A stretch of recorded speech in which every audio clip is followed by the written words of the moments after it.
Hello guys, in this video I'm going to show you how to fix your Meta AI not showing on your WhatsApp. So to do this is pretty simple.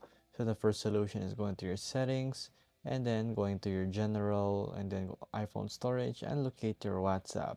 And I want you to offload it. Usually offloading will help it restart the application and whatsoever. So you can do this for Android too.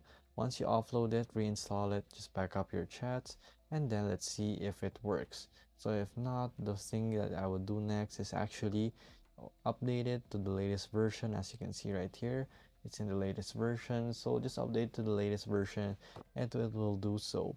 So there you go guys, those are the few quick tips that I can give you for when Meta AI is not showing on your WhatsApp basically.